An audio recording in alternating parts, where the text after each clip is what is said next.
नमस्ते। आज हम सब मिलकर इंसानी फितरत की एक बड़ी पहेली को समझने की कोशिश करने वाले हैं। एक ऐसा सवाल जो बताता है कि आखिर हम जैसा करते हैं वैसा क्यों करते हैं। तो चलिए इस दिलचस्प दुनिया में थोड़ा और गहरा उतरते हैं। कभी सोचा है कि हम मकड़ियों और सांपों से इतना क्यों डरते हैं, जबकि आज के जमाने में कार और बंदूकें कहीं ज्यादा खतरनाक हैं? है ना अजीब बात। हमारा जो ये डर है ना, ये उन चीजों के लिए है जो हमारे पुरखों के लिए खतरा थी। और जानते हैं इसका जवाब कहाँ छिपा है? इसका जवाब छिपा है एवोल्यूशनरी साइकोलॉजी, यानी विकासवादी मनोविज्ञान में।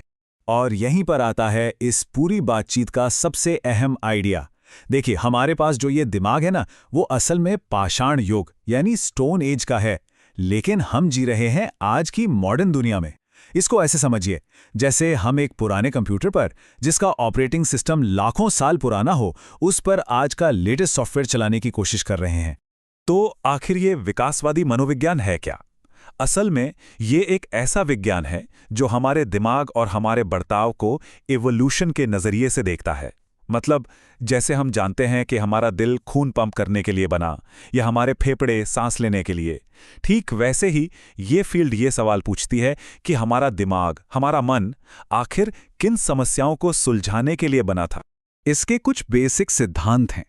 पहला, हमारा दिमाग एक तरह का इंफॉर्मेशन प्रोसेसिंग डिवाइस है, एक कंप्यूटर जैसा। दूसरा, इसके जो तौर तरीके हैं वो प्राकृतिक और यौन चयन से बने हैं, लाखों सालों में। तीसरा, दिमाग के अलग अलग हिस्से हमारे पुरखों की अलग अलग दिक्कतों को सुलझाने के लिए बने थे। और इसी वजह से चौथा, आज हमारे पास पाषाण युग का दिमाग है। और सबसे दिलचस्प बात, पांचवा, कि दिमाग के ज्यादातर काम हमारे जाने बिना ही यानी अचेतन में होते रहते हैं। तो सवाल उठता है कि ये पैतृक समस्याएं थी क्या? मतलब हमारे पुरखों को किन चुनौतियों का सामना करना पड़ता था? चलिए, इसे समझने के लिए समय में थोड़ा पीछे चलते हैं, उस दुनिया में जिसने हमें आज का ये रूप दिया है। ये वो दौर था जिसे विकासवादी अनुकूलन का वातावरण, या आसान भाषा में प्लाइस्टोसीन युग कहते हैं। करीब 20 लाख साल से भी ज्यादा लंबा चला ये दौर। सोचिए, हमारा 99% से ज्यादा विकास इसी माहौल में हुआ है। और ये दुनिया आज की दुनिया से जमीन आसमान का फर्क रखती थी। उस दुनिया में जिंदगी आसान नहीं थी।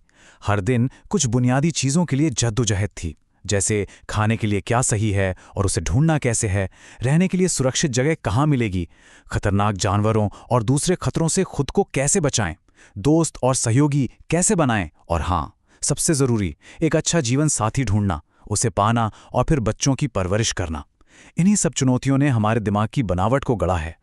चलिए, इन्हीं में से एक बहुत ही अहम पहलू को जरा गौर से देखते हैं, जीवन साथी का चुनाव यानी मेटिंग। रिप्रोडक्शन की जो बायोलॉजिकल सच्चाई है ना, उसने पुरुषों और महिलाओं के लिए बहुत अलग अलग मनोवैज्ञानिक रणनीतियां बनाई हैं। इसकी जड़ें हमें रॉबर्ट ट्राइवर्स की पेरेंटल इन्वेस्टमेंट थ्योरी में मिलती हैं। ये थ्योरी कहती है कि किसी भी माँ बाप के पास अपने बच्चों पर खर्च करने के लिए जो भी है, चाहे वो समय हो, एनर्जी हो या कोई और संसाधन, वो लिमिटेड है। और जिस जेंडर का इन्वेस्टमेंट ज्यादा होता है, उसकी रणनीति बिल्कुल अलग हो जाती है। यहां एक बहुत बड़ा फर्क साफ नजर आता है। देखिए, महिलाओं का शुरुआती इन्वेस्टमेंट बहुत ज्यादा होता है, प्रेगनेंसी, बच्चे को दूध पिलाना। इसलिए उनकी रणनीति होती है चयनात्मकता की। वो एक ऐसे साथी को चुनना चाहती हैं जो काबिल हो, जिसके पास संसाधन हो और जो वफादार रहे। दूसरी तरफ पुरुषों का शुरुआती इन्वेस्टमेंट कम होता है, इसलिए उनकी रणनीति प्रतिस्पर्धा की होती है, ताकि उन्हें मेटिंग के ज्यादा से ज्यादा मौके मिल सकें। और इन अलग अलग रणनीतियों के नतीजे आज भी हमारे बर्ताव में साफ दिखते हैं।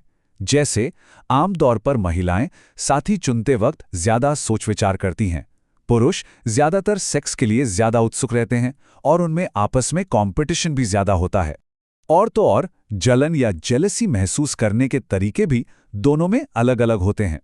कहा जाता है कि महिलाएं भावनात्मक बेवफाई से ज्यादा दुखी होती हैं, जबकि पुरुष शारीरिक बेवफाई से। इसके पीछे एक इवोल्यूशनरी लॉजिक है। एक महिला के लिए सबसे बड़ा खतरा यह था कि उसका साथी अपनी कमिटमेंट और रिसोर्सेज किसी और को ना दे दे। वहीं एक पुरुष के लिए सबसे बड़ा खतरा यह था कि वो अनजाने में किसी और के बच्चे की परवरिश ना करने लगे। इसीलिए जेलसी को ट्रिगर करने वाली बातें भी दोनों के लिए अलग अलग हो गईं। तो अब इस सारी पुरानी प्रोग्रामिंग को उठाकर आज की इस मॉडर्न दुनिया में ले आते हैं, और यकीन मानिए, यहीं से कहानी और भी ज्यादा दिलचस्प हो जाती है। इस चीज को कहते हैं इवोल्यूशनरी मिसमैच।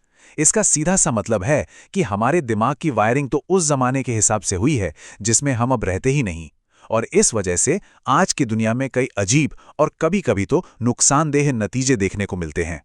चलिए वापस अपनी उसी पहेली पर चलते हैं, सांप और मकड़ियों का डर। हमारे पुरखों के माहौल में ये एक असली और तुरंत जान लेने वाला खतरा था, इसलिए हमारे दिमाग ने इनके लिए एक ऑटोमेटिक डर का बटन बना लिया। लेकिन कारें और बंदूकें वो तो उस जमाने में थी ही नहीं, इसलिए इनसे डरने के लिए हमें सीखना पड़ता है।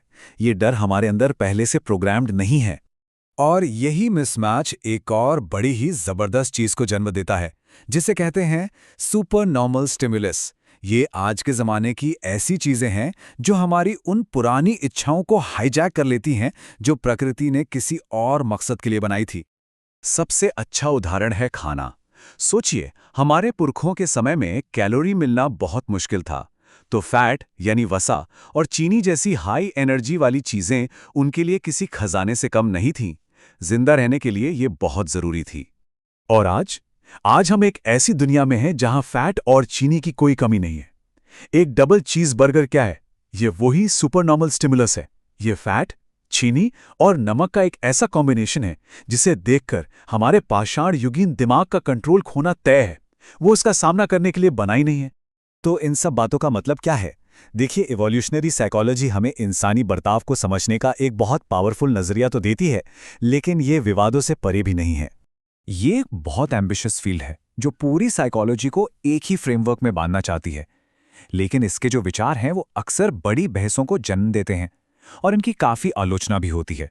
इसकी मुख्य आलोचनाएं क्या हैं? पहली तो ये कि इसके हाइपोथेसिस को टेस्ट करना बहुत मुश्किल है। आखिर हम टाइम मशीन से पाषाण युग में तो जा नहीं सकते। दूसरी, हमें उस जमाने के माहौल के बारे में ठीक-ठीक सब कुछ पता भी नहीं है। कुछ लोग ये भी कहते हैं कि ये कल्चर और हमारी अपनी पसंद की भूमिका को नजरअंदाज करता है, और ये सारी बातें वैध हैं जिन पर आज भी बहस होती है। लेकिन मनोविज्ञान को इवोल्यूशन के नजरिए से देखने का आइडिया कोई नया नहीं है। खुद चार्ल्स डार्विन ने 1859 में 150 साल से भी पहले ये भविष्यवाणी की थी। उन्होंने कहा था कि भविष्य में साइकोलॉजी एक नई नींव पर खड़ी होगी, और वो नींव ये समझेगी कि हमारी मानसिक शक्तियां धीरे धीरे कैसे विकसित हुईं। तो सबसे बड़ी बात क्या है? ये समझना कि हमारे दिमाग की वायरिंग कैसी है। इसका मतलब ये बिल्कुल नहीं है कि हम अपनी इस प्रोग्रामिंग के गुलाम हैं, बल्कि ये हमें अपनी आदतों को, अपने पूर्वाग्रहों को और हमारे बर्ताव के पीछे छिपे गहरे तर्क को समझने की ताकत देता है। और ये हमें एक आखिरी सवाल के साथ छोड़ जाता है। क्या हमारा ये प्राचीन मनोविज्ञान हमारी किस्मत है, या फिर ये सिर्फ एक शुरुआती बिंदु है जहां से हमें आगे बढ़ना है?